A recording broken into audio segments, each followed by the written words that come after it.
Welcome to the 2025 Summit on Sustainability. Please welcome to the stage Brandy Whetstone, Director of Sustainability for MORPC. Good morning, everyone. I said, good morning, everyone. Good morning. That's better. Let's get some coffee going, get this day started. I'm Brandy Whetstone. I'm the Director of Sustainability at the Mid-Ohio Regional Planning Commission, otherwise known as MORPC. So I'm delighted to welcome you to the 2025 Summit on Sustainability. On behalf of our board, our incredible team, and the 90 local governments and regional organizations that make up MORPC, I really want to extend my gratitude to each of you for being here. This is our 19th summit, and because of the passionate people in this room, it continues to make this a cornerstone event for our community here, so really appreciate it. And we have an exceptional program lined up today. So get ready to be inspired, to learn, and to network. My hope is that today's program sparks fresh ideas and collaboration, and that we can take bold action toward a more sustainable future. As we know, sustainability practices are advancing pretty rapidly. So from innovation across energy, like solar and hydrogen, to cutting-edge methods for recycling and reusing water, the landscape is changing quickly. Our team at MORPC has worked really hard to put together this program today, so I want to thank them for all of their hard work that was put into the summit. Let's give them a round of applause.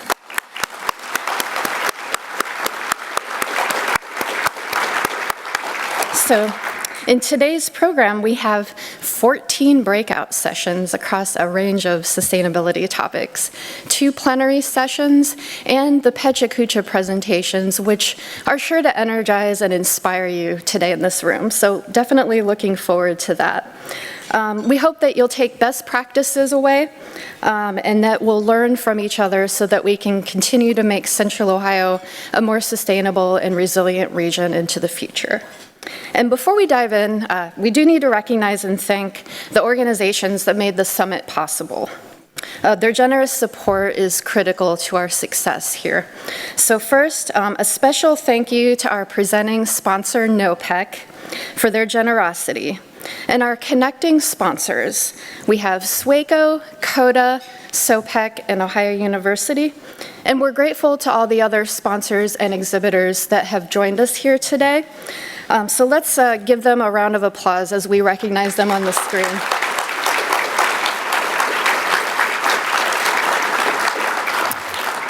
And then finally, I'd like to thank SWACO and EarthPeak Organics for handling our food scrap composting at the event, and the Hilton team for their support in making this event more sustainable.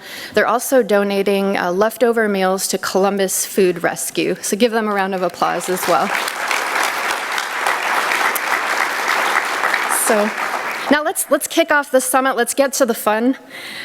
Let's recognize some exceptional leaders who've demonstrated outstanding commitment to sustainability with our Regional Sustainability Awards. So please join me in welcoming the Vice Chair of our Regional Sustainability Roundtable, Mayor Lori Jadwin with City of Gahanna, and MORPC's own Transportation Director, Maria Schopper.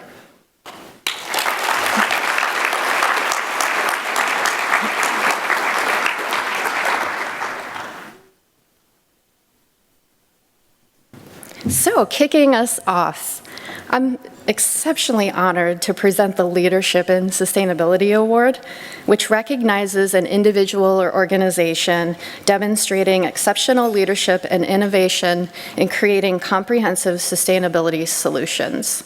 These solutions help to tackle some of the most pressing challenges in the region.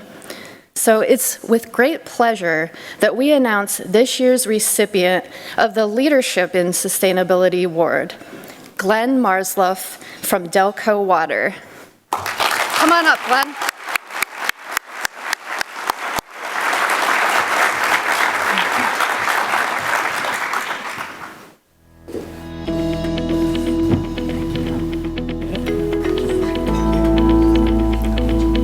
When I think about Glenn's leadership style, a few things come to mind: intentional, focused, caring, passionate.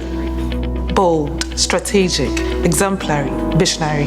Glenn's leadership has been extremely critical in developing long-range plans for economic growth in Delaware County and the region. Glenn really preaches sustainability at our organization. We've advanced forward solar projects. At Delco Water, we have the first floating solar array in Ohio.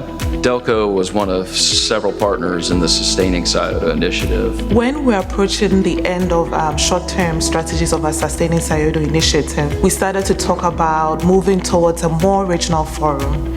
He instantly put together a group of stakeholders across all sectors that touches water here in Central Ohio. We now have the data that is needed for adequate planning and preparation for growth and development here in Central Ohio. What I know about Glenn is that he is setting up the Delco organization to provide safe drinking water for the Central Ohio region for 100 years and beyond. He understands that water is a critical, if not the critical, component of economic development. Glenn's legacy in Central Ohio will be in the way he brought people together to see water as a shared resource and a shared responsibility. He has laid a foundation for a resilient and sustainable water future here in Central Ohio. He's a wonderful person to work with.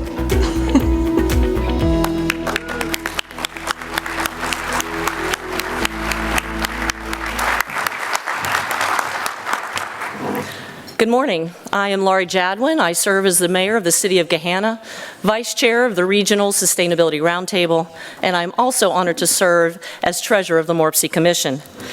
This morning, I am thrilled to present the Collaborative Achievement in Sustainability Award. This award recognizes individuals or organizations that have demonstrated effective collaboration in achieving environmental goals, yielding meaningful results, innovation, and lasting impact in Central Ohio. This year's award, drumroll, goes to the Nature Conservancy for leading the effort to bring together several companies to reduce pollution in lakes and restore streams in Central Ohio. Please join me in welcoming the Nature Conservancy and their partners to the stage. The 2025 Collaborative Achievement Award honors an innovative partnership dedicated to protecting Central Ohio's natural resources and advancing conservation. Last year, the Nature Conservancy established an extraordinary team: Amazon Web Services, Google, Bath & Body Works, Ryan Companies US Incorporated, and the Licking Soil and Water Conservation District, to tackle one of our region's most pressing challenges: improving water quality. Together, these partners committed more than $1.2 million to restore a wetland that will filter runoff from over 700 acres of farmland prior to reaching Buckeye Lake.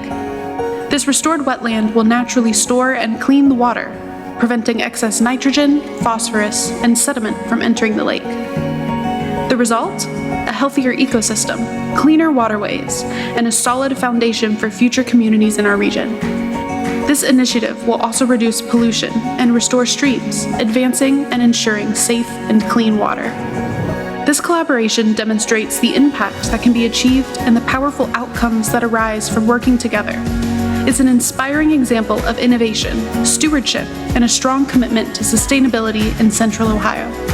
Congratulations on receiving the Collaborative Achievement Award.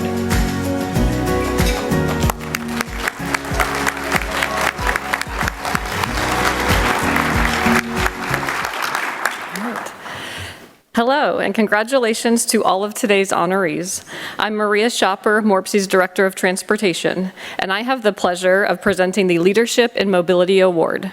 This annual award is given in memory of William A. Bill Lewis, Jr., the former Chief Mobility Engineer for the City of Columbus. The Leadership in Mobility Award honors an individual who demonstrates an unwavering commitment to developing a world-class multimodal transportation system for Central Ohio.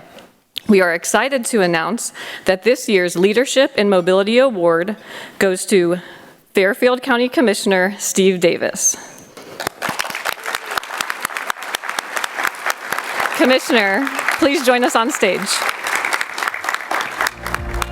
This year's Leadership in Mobility Award is presented to Commissioner Steve Davis, a dedicated public servant with a career rooted in community service. A county commissioner since 2011, his keen leadership exemplifies a deep commitment to public service by promoting economic development, advancing transportation solutions, and improving residents' quality of life. He has consistently worked to strengthen his community by previously serving on the Lancaster City Council, including 2 years as council president. Behind the wheel, Steve discovered a new calling. Curious about the economics of driving rideshare with his own electric car, he became a rural rideshare driver. What started as an experiment quickly opened his eyes to a deeper issue: residents in the community who had few or no transportation options. He listened to their stories, saw the barriers they faced, and committed himself to finding a solution. Through his leadership, advocacy, and hard work, Lancaster Transit transformed into Fairfield County Transit, the Link.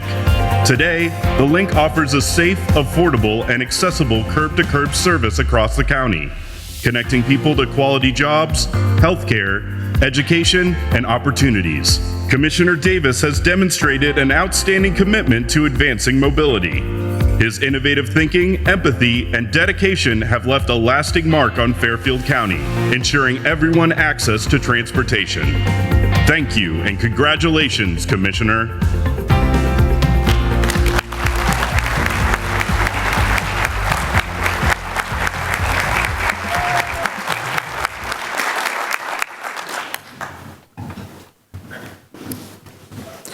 Once again, congratulations to all of our Regional Sustainability Award recipients. Now, I would like to welcome to the stage Chuck Kuiper, Chief Executive Officer and Executive Director of NOPEC. On behalf of MORPSI, I would once again like to thank NOPEC for being the 2025 Summit on Sustainability presenting sponsor. Chuck? Thank you, Mayor. Nice to see you again. From Ashtabula to Athens, Sheffield to Springfield, NOPEC is working to keep your natural gas and electric rates affordable. We are 240 Ohio communities using our collective strength to buy in bulk and pass the benefits along to you. Plus, we support local events, provide energy education for students, and offer energy-saving tips you can use. And as we continue to work together, you can count on NOPEC to consistently deliver for you. Good morning, everybody. It's nice to be in a room full of fellow green leaders and to be able to greet you this morning. My name is Chuck Kuiper, and I am very proud to welcome you to the 2025 MORPSI Sustainability Summit.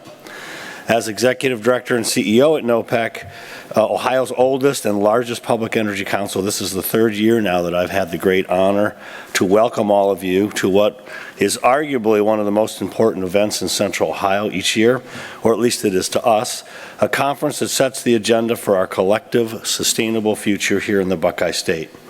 I want to thank the MORPSI team, especially my friend William Murdoch, for this wonderful opportunity, as well as Mayor Ginther and the other civic leaders that are here today.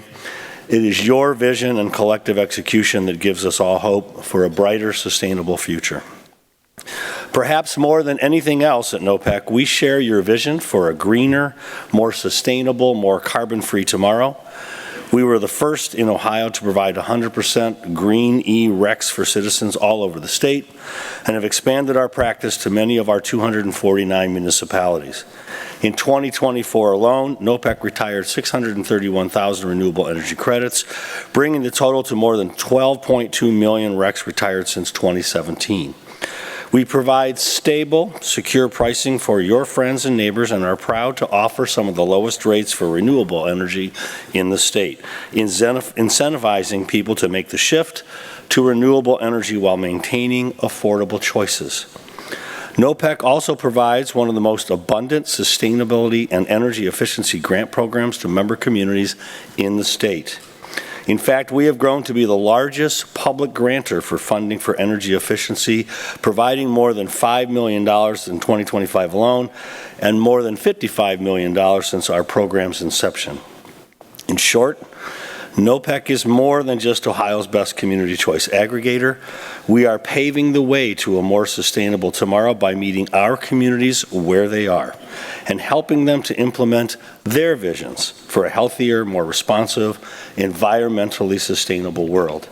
We do so by making direct investments into the businesses on your main streets. We are building affordable energy efficiency housing through land bank partnerships and helping member communities to eliminate blight in the process.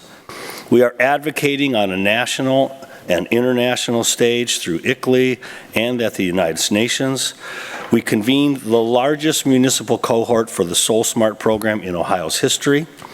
We are proud to support the first ever Energy Smart Home Expo right here in Columbus, convened by the Electrify Central Ohio Group, a fabulous organization, by the way. And NOPEC was pleased to provide a letter of support for the USDN grant towards this important initiative, and looking forward to being there on October 25th, just around the corner, with a booth and participation on a panel to engage directly with Central Ohio residents about sustainable energy solutions. We are also a proud sponsor of interdisciplinary student teams at The Ohio State University Sustainable Energy Accelerator, where top students partner with industry experts to develop innovative solutions for real-world sustainable energy challenges. We intervene regularly at the PUCO in unfair and inappropriate rate cases, bringing voice and standing to the 35,000 small businesses and more than 900,000 households that we represent. We take pride in being your advocate and your watchdog in our mission to create a more affordable, greener, healthier Ohio. I want to take just a moment to recognize Deepa Vedavayas, NOPEC's Director of Resiliency and Sustainability, who is here with us today, over there. Deepa is this year's recipient of Green Umbrella's Sustainability Leadership Award for her commitment to sustainability, and has just returned from UN Climate Week. Please connect with her to learn more about our work in sustainability and resiliency. Ladies and gentlemen, on behalf of the NOPEC team, the elected and governmental officials who make up our board of directors, on behalf of our 249 communities, and as the steward of the voice of millions of Ohioans seeking a more sustainable future, I want to welcome you all to the 2025 MORPC Sustainability Summit. Welcome. Have a great show.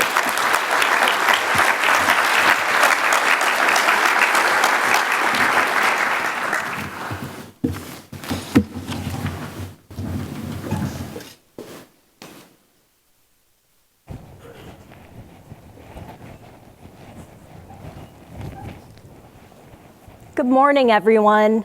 Thank you again to Chuck and NOPEC for their generous support of this year's Summit on Sustainability. My name is Jessica Kinsley, and I serve as the Chief Regional Planning Officer here at the Mid-Ohio Regional Planning Commission, and I would love to welcome you to today's panel discussion. I'll be your moderator. We're here to explore how local leaders are planting the seeds of sustainability in their communities, and how those efforts are growing into long-term, transformative change across the state of Ohio. We're joined by four incredible leaders whose work spans water reuse, solar energy, conservation, and urban park development. Each of them brings a unique perspective on how place-based innovation can shape a more resilient future. At this time, I would like to invite our panelists to the stage.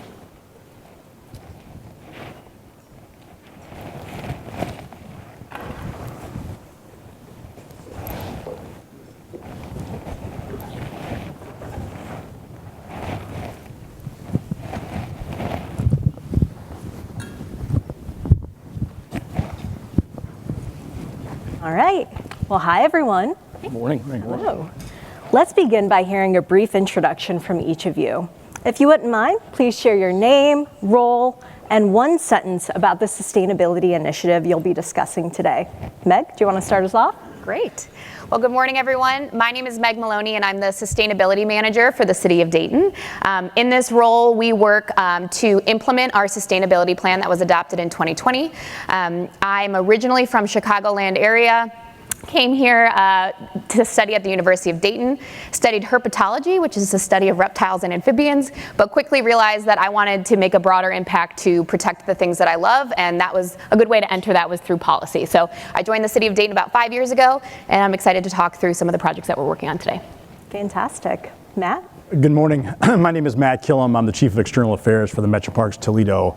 I'm a bit of an unusual fit, admittedly, for a park system, and you can tell based on this photo here what the last 9 years has done to me. I'm only 26 years old, and this is just a decaying fossil you see here. I'll be talking today about the Glass City Riverwalk. It is an exciting program and plan and development to be a part of, certainly, but just as importantly, it's in my hometown where I'm now moved back to raise my 3 daughters. We'll get to that more, again, the Chief of External Affairs for the Metro Parks of Toledo, Ohio. Bill? Yeah, I'm Bill Stanley. I'm the director of the Nature Conservancy in Ohio. I got to say, I'm still kind of on cloud 9 from the award we just won, and I'm here to talk about that project, actually, which was something we realized that there was a need when we started getting contact from companies that were moving into Ohio or investing more in Ohio and Central Ohio in particular. And we're looking for ways to give back to the community through protection of our natural resources. And they were going one by one and talking to different organizations and getting project concepts.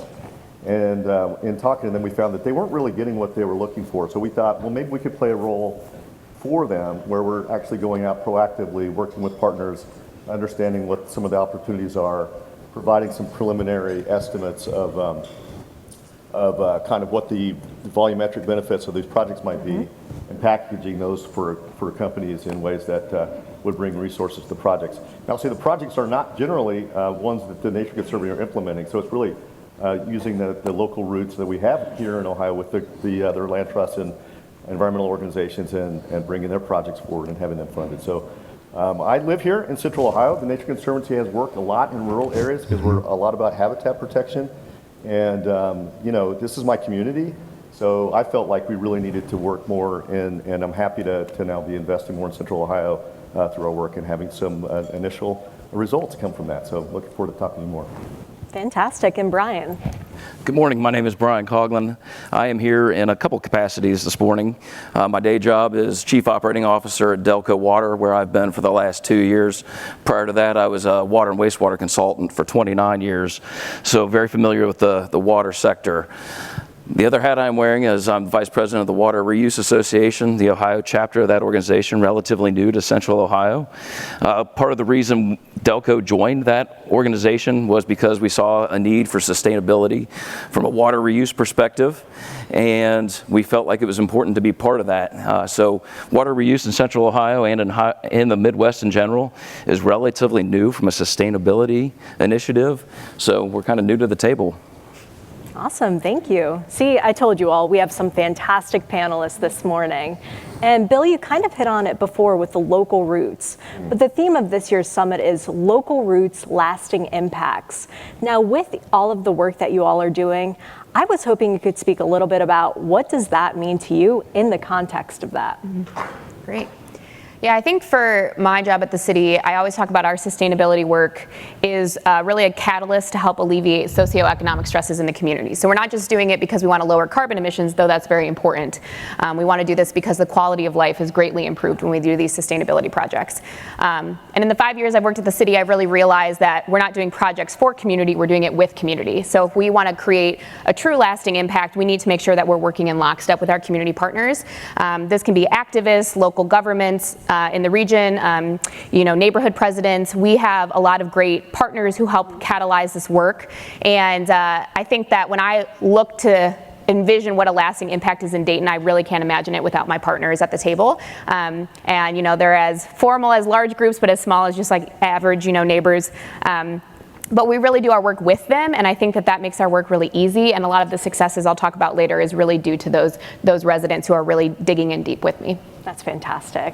Matt? Yes, certainly. On a professional note, it is a lifetime dream to move back and work for the city that I grew up in. The Metro Parks Toledo as a whole has 19 parks spread out and gets to steward 13,000 acres in the county of Lucas.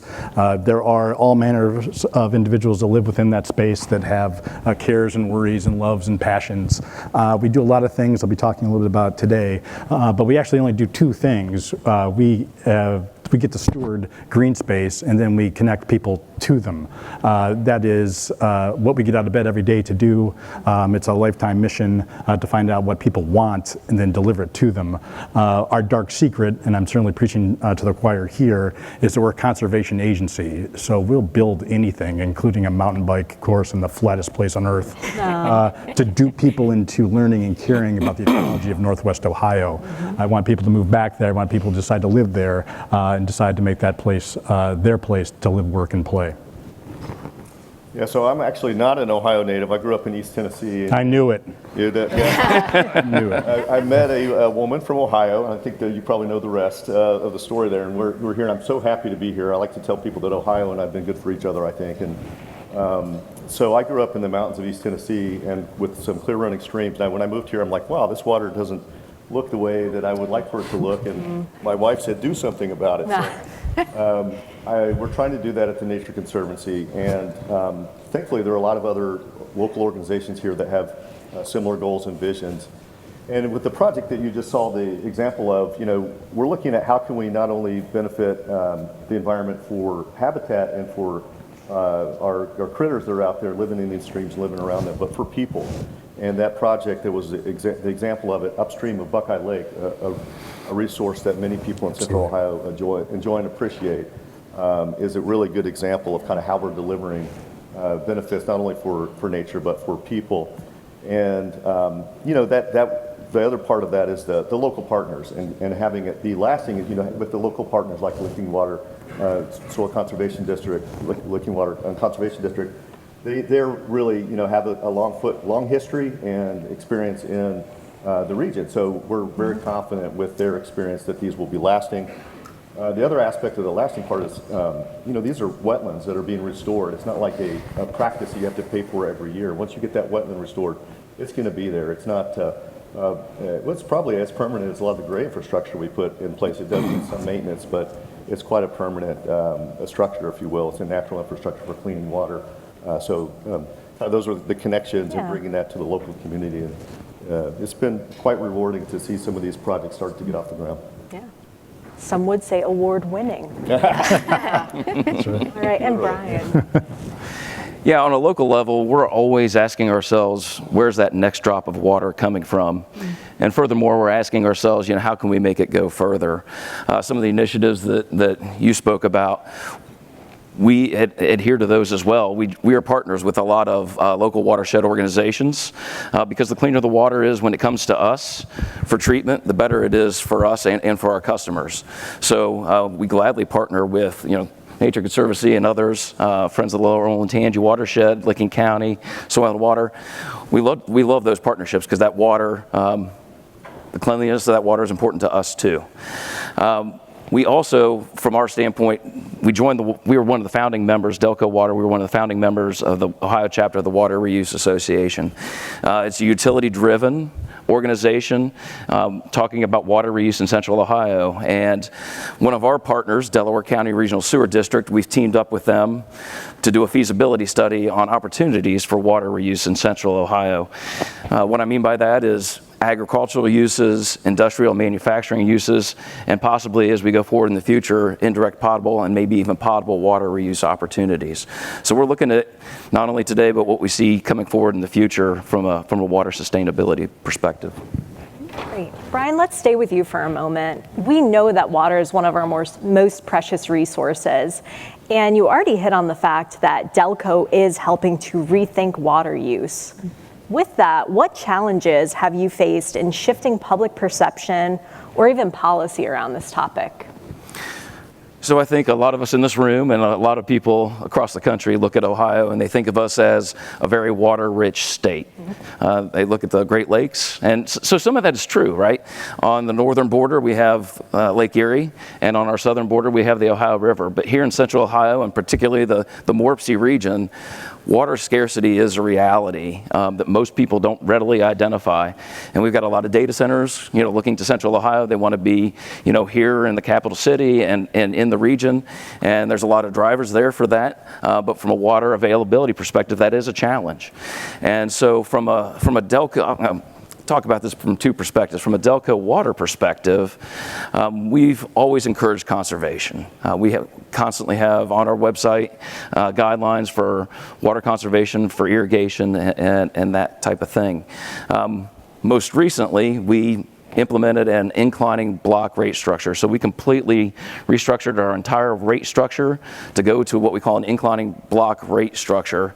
That is to send a price signal to customers that the more water you use, the more expensive it's going to get, in the interest of encouraging conservation. So that's one of the initiatives we've done. We've kind of taken a multi-tiered approach there, and now we've joined the efforts with the Water Reuse Association and looking at opportunities there. We are not the only Central Ohio community or entity that is doing this. I know the City of Sunbury has an initiative. Marysville has looked at this. City of Columbus has a couple of very active projects as it pertains to water reuse. So we're looking forward to what the future holds in that space. That's great. And when we think about sustainable resource management, water is really just one piece of that larger puzzle. I think another powerful example of environmental stewardship is how we design and activate public spaces. Matt, Glass City Metro Park is a great example of sustainable urban design. Are you able to talk a bit about how local history and community input help shape the park's development and what lasting environmental benefits you're seeing? Sure. Well, at the core of the project, the Glass City Riverwalk is 300 acres of green space that surrounds our greatest resource, which was the Maumee River. In that design, it's all connected with about 6 miles of multimodal trails.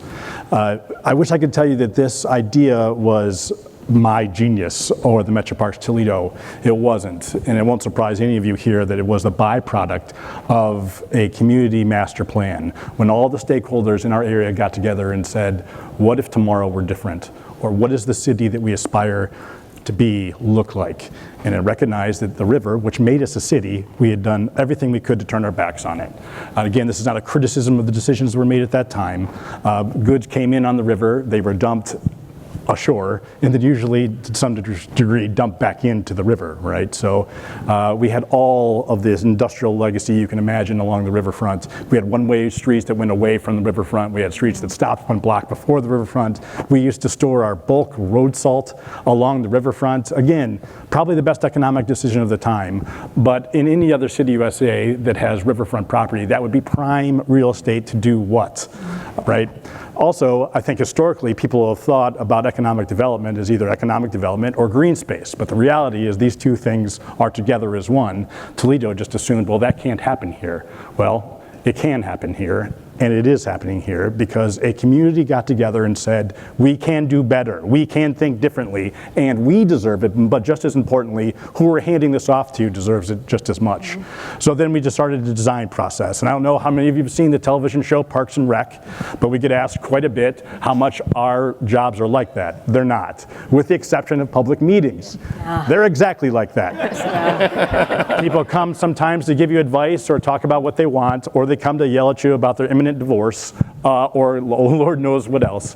But we listened to what people said, right? And we designed based on what they said they wanted.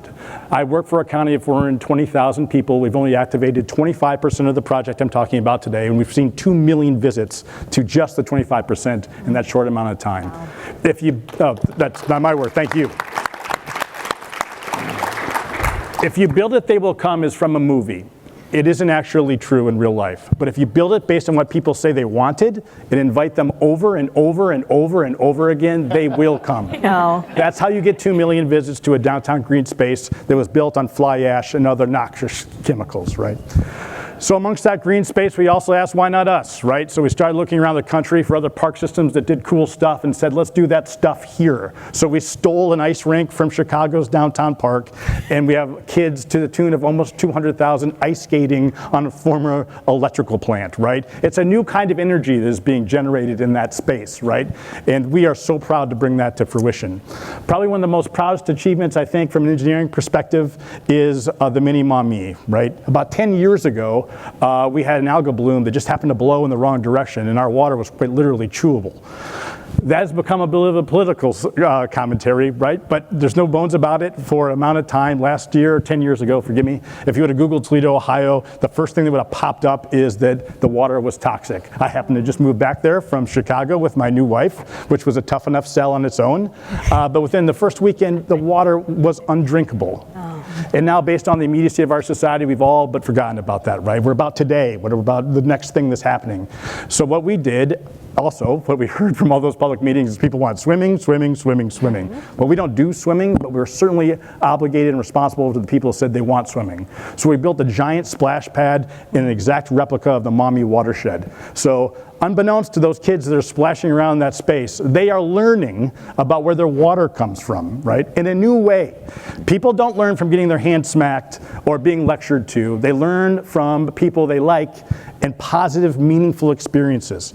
Despite the fact that I have a very rugged physique, my family is not an outdoors family. We didn't camp, we certainly didn't shoot anything, but I did get to visit a metro park with grandparents who I can no longer visit again, right? But those experiences make me care about that space. So like I started our commentary by saying, we only do two things. We are actually a conservation space, and we'll do anything to get people to learn and care about the space that we get to take care of today. So the project might not seem like much, but for a little town, Toledo, Ohio, a $250 million downtown revitalization is a big deal for today.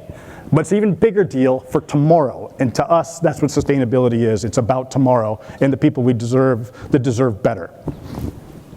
That's amazing. And I think you're really kind of shifting the conversation of the phrase Toledo key to the sea in many more ways than was previously thought. At MORPC, we really pride ourselves on being regional conveners, and we think collaboration is key. And you certainly hit on that.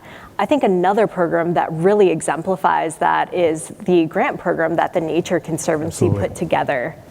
Are you able to talk a little bit about bringing together private developers to actually activate a program like this, Bill?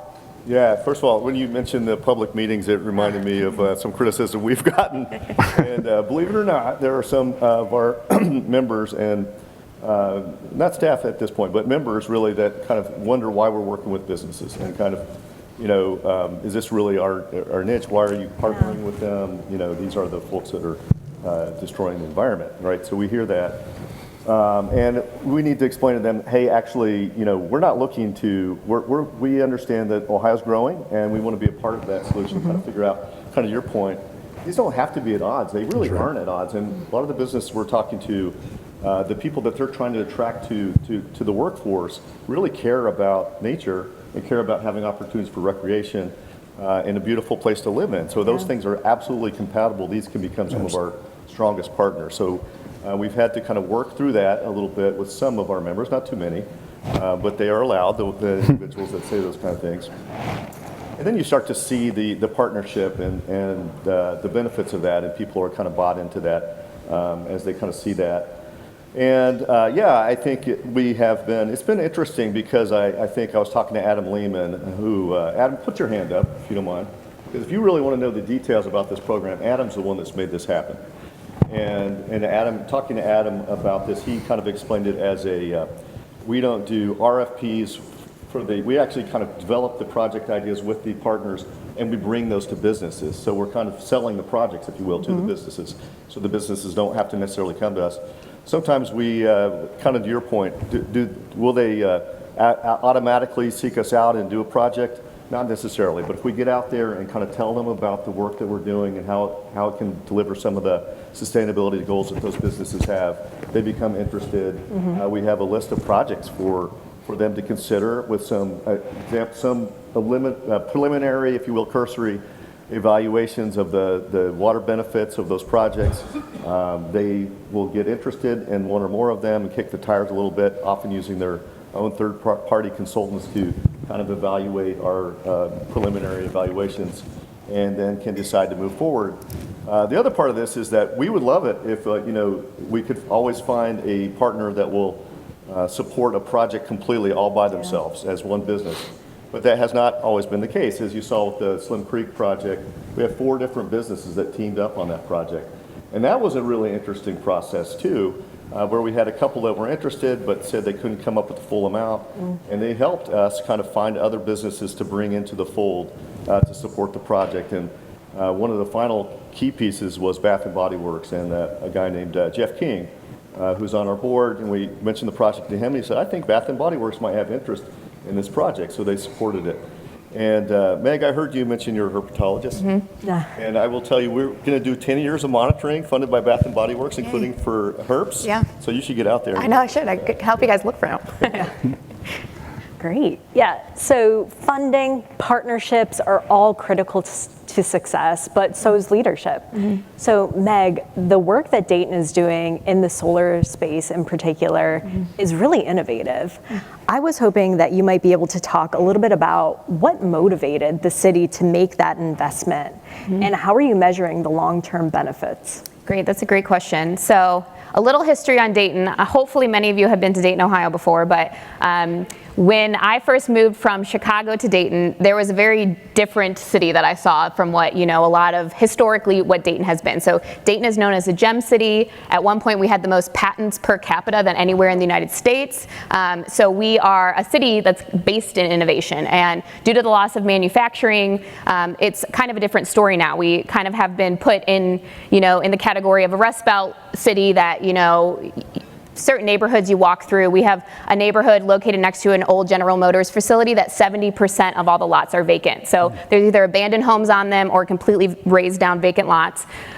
We have a lot of contaminated sites. We have some of the highest contaminated sites like per capita in the state of Ohio. And so we have a lot of old legacy manufacturing sites that our city is trying to deal with and cope with. And I feel like even though we were the city of innovation, a lot of people now, categorize us as like, oh, sad Dayton, they lost their manufacturing, like what's going on?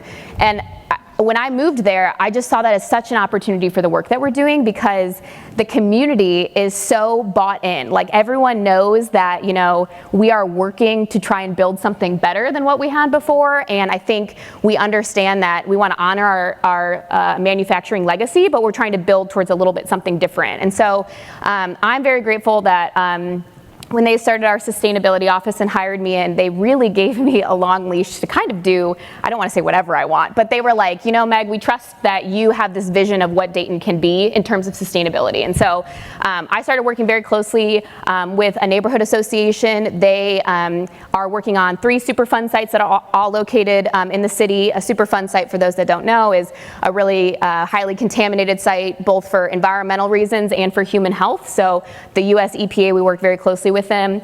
There's active contamination entering into people's homes, so we have to go and test people's home and put ventilation systems in. And those residents also have higher energy bills because of that. And so they reached out, the neighborhood association reached out because they're like, hey, we heard that you're interested in solar energy and we would love for you to try and figure out how we can get lower energy bills, but how we can use these sites that were once contaminated and don't have a lot of options for reuse. And so we've been working over the past several years to really expand our portfolio of solar and then really direct it to those residents with really high energy bills.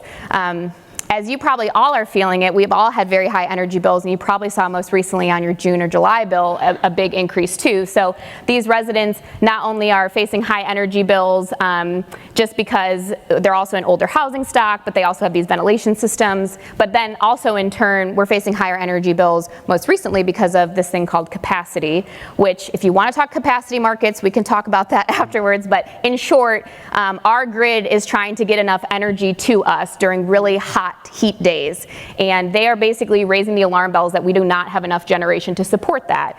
So that's why you all might have noticed an increase on your bill around July, and a lot of that is due to the capacity markets increasing, something that we can't really control.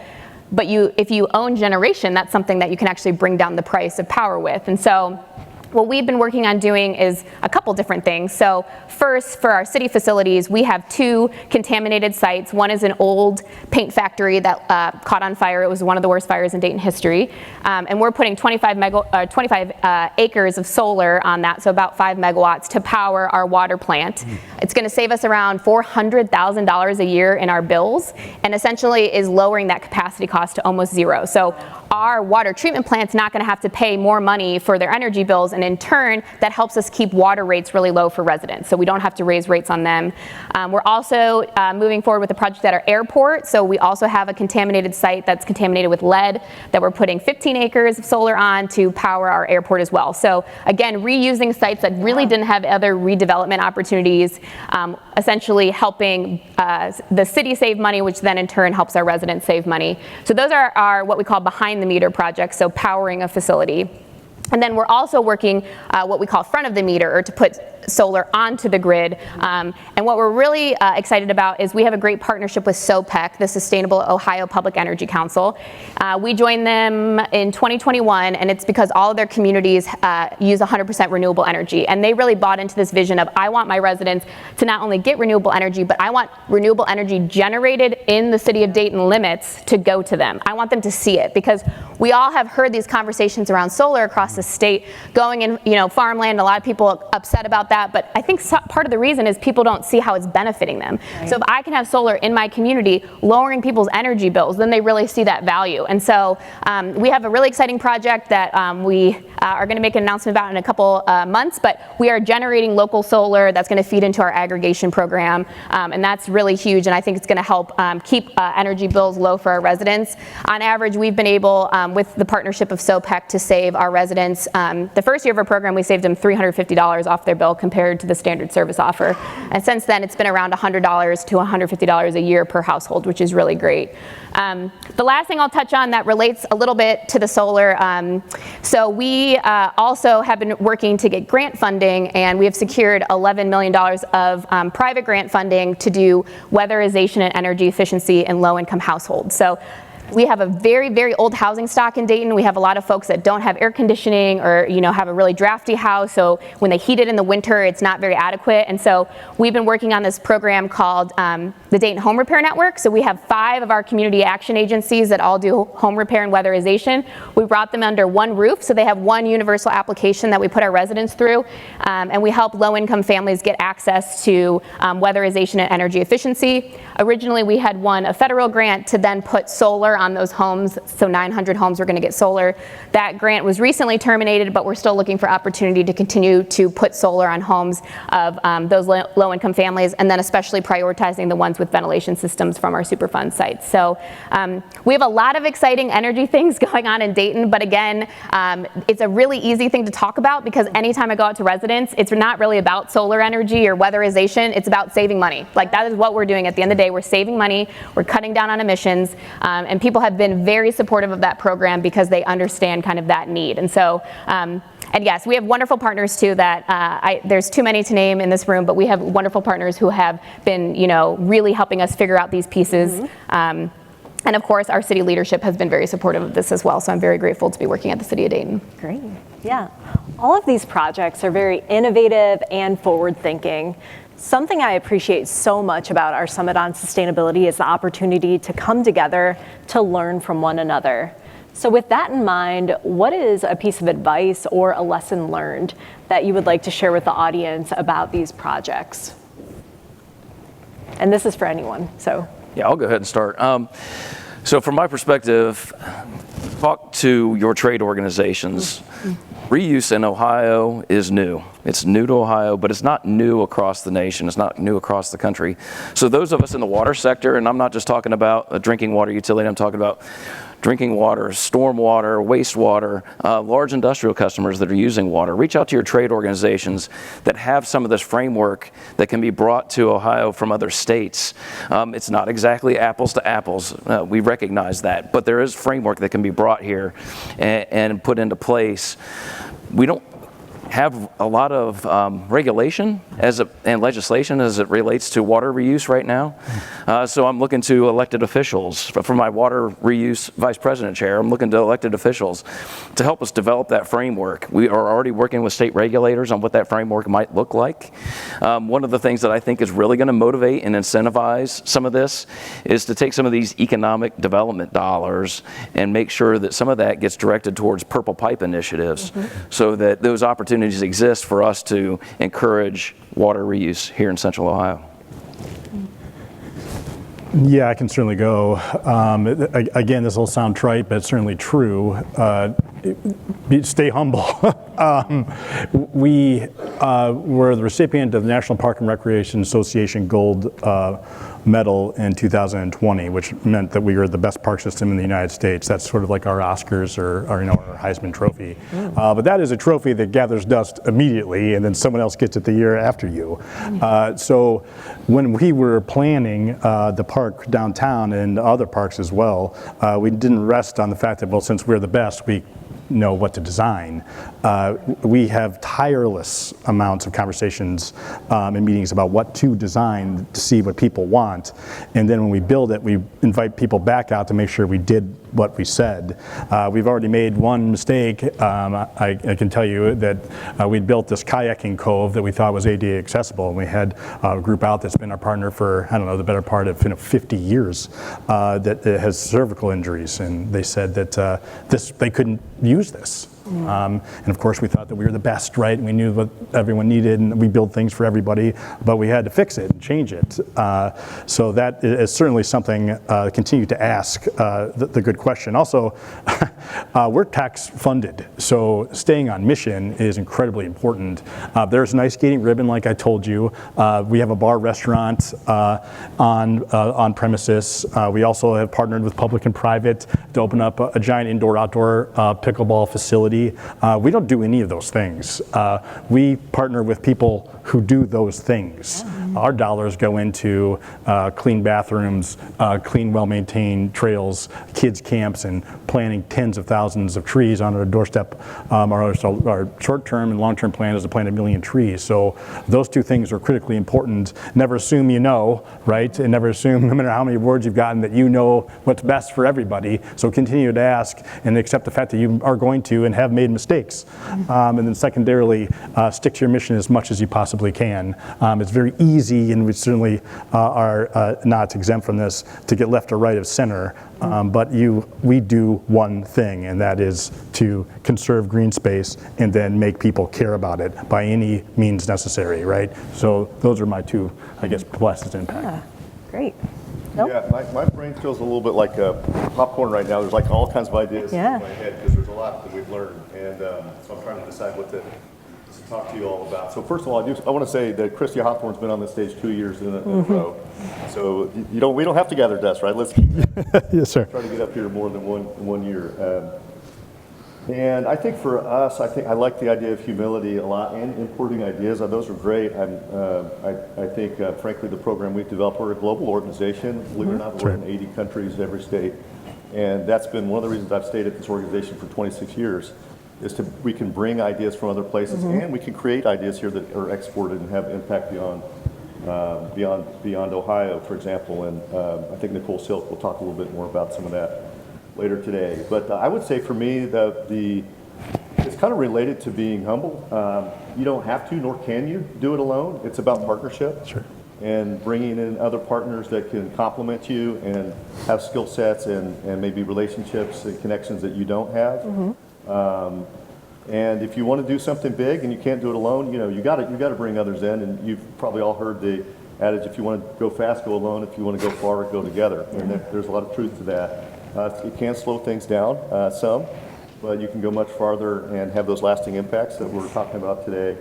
And I'll just say one other thing with partnerships. I think it is important to understand where your shared goals are. So one of the things we've done with the other groups that are a part of our Watershed Coalition is sitting down together and developing a set of criteria, kind of objective criteria for the projects, because everybody thinks their project is the best, right? Yeah. But if you can kind of take the project out of it, come up with a set of criteria that you all come up with together, and then evaluate the project through that lens, it makes it a much more objective process, and it becomes less emotional, and it becomes more objective, kind of science-driven, if you will.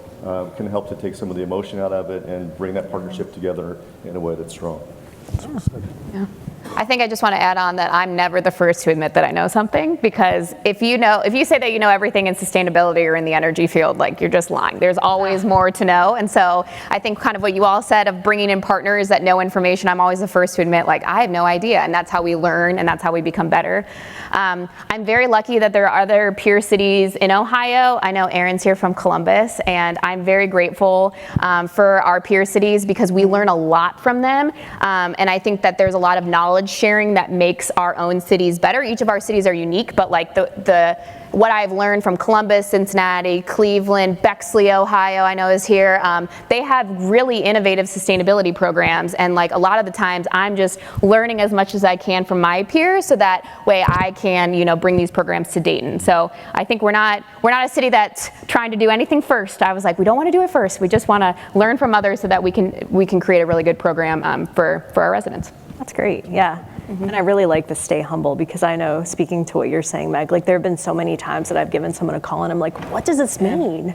And just being able to have that community to kind of lean on one another, to know that we're all working through this space, like we're there to support one another and all of these initiatives. So time flies when you're having fun. Yeah. We've got one more question before we wrap up, but I would love to hear from each of you. What legacy do you hope that these programs will leave for your community? Mm-hmm. No small question, but I guess. Yeah, you know, I feel like here in Central Ohio we are blessed with water, and it is also at risk. Those things are true at the same time. And you know, I will tell you, I've heard people talk about what's the identity of Central Ohio, and you get a lot of different answers. And I guess my vision is that we really kind of recognize what we have and the assets of the 5 watersheds we have in this region, and people really identify with those and take pride in them. I'm also on the board of Rapid 5, which is about connecting people to nature and with one another in our watersheds. So that would be the legacy I would hope for, just like a lot of pride and kind of identification with those water resources, a part of our identity here in the Columbus area. Just, you know, I'll share one other quick story. When I moved here about 16 years ago, I had my little daughter. We went to Millennium Park and we were playing in the fountain. And I heard a dad say to his daughter, she asked him, a little girl, what's over the hill here? And he said, just some stinky water, talking about the oil can. And that kind of broke my heart. And I will tell you, in the 16 years I've been here, I've seen so much improvement. Think about how that area of the city has changed. Let's keep that going and really make this a place that people are proud of the rivers and not something that they're ashamed of. I think we're on that track. You've turned the corner. We're on the way to that. So just to have that legacy continue. I think for Dayton, we had a summit 2 weeks ago for all of the residents that have received repair work done through our home repair network. And something that really struck me while I was talking to one of the residents is they were saying that our work is not just helping an individual household, it's actually like re-knitting a community back together. Because again, like looking at some of our neighborhoods, especially our one with our really high vacancy rate, Edgemont, you walk through that neighborhood and like there used to be houses there and community centers and churches and people walking their kids to school or to the library. And it's sad to see that Dayton has lost a lot of that. And so the legacy I want to leave behind is that we are trying to re-knit our community back together. We are investing in families and households, in communities, so that they can have a place that they are proud of living in, that they can raise a family and they don't have to worry about legacy contamination and they don't have to worry about high energy bills. So I think the legacy I want to leave behind is one that is re-knitting it back together. I think I want to get back to our roots of innovation to create that lasting impact of not only reducing carbon emissions, but really making Dayton again that gem city, that city of innovation. That's great. Yeah. Brian? From my perspective, water is the foundation of life, and you can't the value of water is underestimated, I think, in many ways. So from my perspective, the legacy I want to leave is to identify and secure water resources for the next 100+ years. This year, O'Shaughnessy Dam is 100 years old, and the Hoover Dam is 70 years old. And there were visionaries back at that time that said, hey, we need to secure these resources, these water sources. And I think of water reuse as the next frontier, right? It's the next O'Shaughnessy Dam, it's the next Hoover Dam. And I think it's the next frontier that we need to look at and secure and identify how we're going to utilize that resource going forward for future generations. Great. Yeah, a legacy from the Metro Park Toledo's perspective is we want tomorrow to be different. We want to be, a small fish in a hopefully growing pond that makes the water quality better, right? That seems like a appropriate saying for this group. On a personal note, I want my 3 daughters to call Toledo home. Well, the third will be incarcerated, I'm sure. But I want the 3 of them, but near us, I'm sure. I want them to call Toledo home. I've lived a lot of places in the United States, and I've cared for them all or had good experiences there, but I've always loved Toledo. It's a small Rust Belt town, but it's my town. It's 280,000 people's town. We've got a great mayor and we've got a great leadership. So what do I want my legacy to be? I want this little town to be a beacon for positivity and communal activity, a place where people know their neighbors, right? And where people kayak in an old river or just sit by the water. I want there to be 1 million trees planted there. So I guess what I want my legacy to be is like my colleagues here and friends. I want to be part of that chapter that improved it, or at least got to participate. Yeah, I think we can all get behind that. Yeah. And we can all be a part of that as well. Not Bill, no. But thank you so much to our incredible panelists for joining us this morning. Let's give them a round of applause.